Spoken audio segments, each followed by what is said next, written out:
teman-teman yang saya banggakan.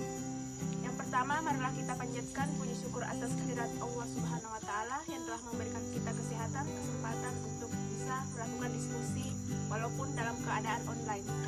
Baiklah, perkenalkan, nama saya Nur Hayana selaku moderator, dan di samping kanan saya ada saudari Fitra Anugrah Junda selaku pemateri pertama, dan di sampingnya ada Desi Asriana selaku pemateri kedua. Langsung saja kita memasuki sesi pembacaan materi. Saya persilahkan kepada pemateri pertama untuk membacakan materinya. Terima kasih kepada moderator. Langsung saja kita akan membacakan materi pengertian analisis laporan keuangan. Setelah laporan keuangan disusun berdasarkan data yang relevan serta dilakukan dengan prosedur akuntansi dan penilaian yang benar, akan terlihat kondisi keuangan perusahaan yang sesungguhnya. Kondisi keuangan yang dimaksud adalah diketahuinya beberapa jumlah harta kekayaan utang serta modal dalam neraca yang dimiliki. Kemudian juga akan diketahui jumlah pendapatan yang diterima dan jumlah biaya yang dikeluarkan selama periode tertentu. Tujuan dan manfaat analisis laporan keuangan. Yang pertama, untuk mengetahui posisi keuangan perusahaan dalam suatu periode tertentu, baik harta kewajiban, modal maupun hasil usaha yang telah dicapai untuk beberapa periode. Yang kedua, untuk mengetahui kelemahan-kelemahan apa saja yang menjadi kekurangan perusahaan. Yang ketiga, untuk mengetahui kekuatan-kekuatan yang dimiliki. Yang keempat, untuk mengetahui langkah-langkah perbaikan apa saja yang perlu dilakukan ke depan yang berkaitan dengan posisi keuangan perusahaan saat ini. Yang kelima, untuk mengetahui penilaian kinerja manajemen ke depan, apakah perlu penyegaran atau tidak karena sudah dianggap berhasil atau gagal. Dan yang terakhir, dapat juga digunakan sebagai pembanding dengan perusahaan sejenis tentang hasil yang mereka capai. Kemudian selanjutnya, prosedur, metode, dan teknik analisis laporan keuangan. Adapun langkah atau prosedur yang dilakukan dalam analisis laporan keuangan adalah: yang pertama, mengumpulkan data keuangan dan data pendukung yang diperlukan selengkap mungkin, baik untuk satu periode maupun beberapa periode. Yang kedua, melakukan pengukuran-pengukuran atau perhitungan-perhitungan dengan rumus-rumus tertentu sesuai dengan standar yang biasa digunakan secara cermat dan teliti sehingga hasil yang diperoleh benar-benar tepat. Yang ketiga, melakukan perhitungan dengan memasukkan angka-angka yang ada dalam laporan secara cermat. Yang keempat, melakukan interpretasi terhadap hasil perhitungan dan pengukuran yang telah dibuat. Yang kelima, membuat laporan tentang posisi keuangan perusahaan.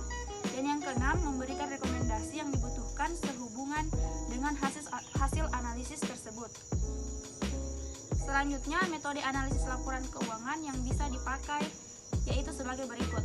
Yang pertama, analisis vertikal atau statis. Merupakan analisis yang dilakukan terhadap hanya satu periode laporan keuangan saja.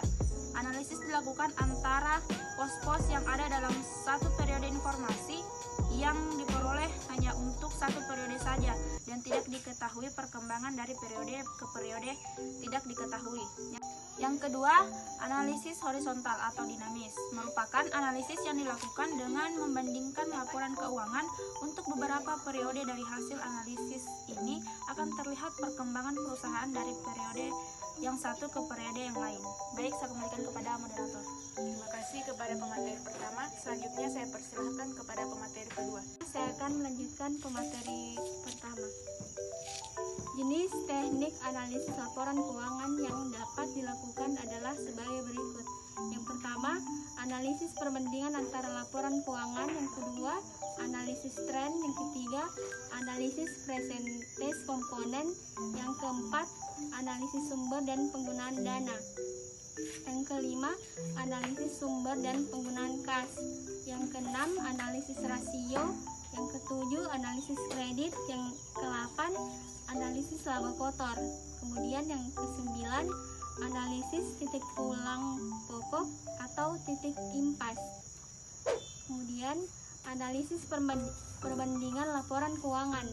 Analisis perbandingan laporan keuangan dapat dilakukan dengan dua model, yaitu yang pertama, analisis horizontal atau analisis dinamis, dan kedua, analisis vertikal atau analisis statis. Dalam analisis horizontal yang dibandingkan adalah laporan keuangan untuk beberapa periode, sedangkan analisis vertikal adalah jika kita hanya membandingkan satu pos dengan pos yang lain dalam suatu laporan keuangan dan hanya meliputi satu periode laporan keuangan.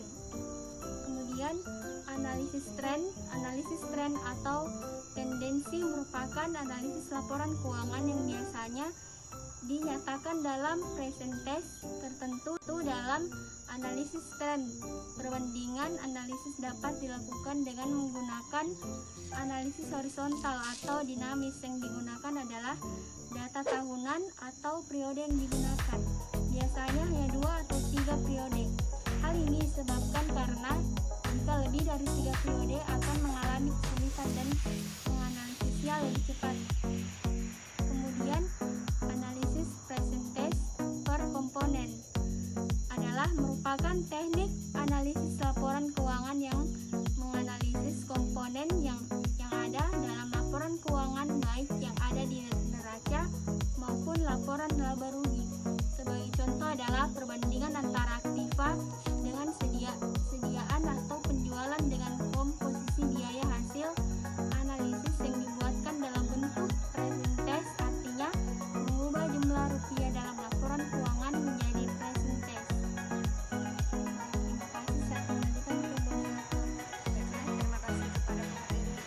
Nah, yaitu sesi tanya jawab. Bagi teman-teman yang ingin bertanya, silakan ajukan pertanyaan di kolom komentar. Selanjutnya yaitu penutup. Itulah tadi materi yang sempat kami bawakan, dan yang kurangnya mohon dimaafkan. Kami ucapkan wabillahi taufiq wal hidayah. Wassalamualaikum warahmatullahi wabarakatuh.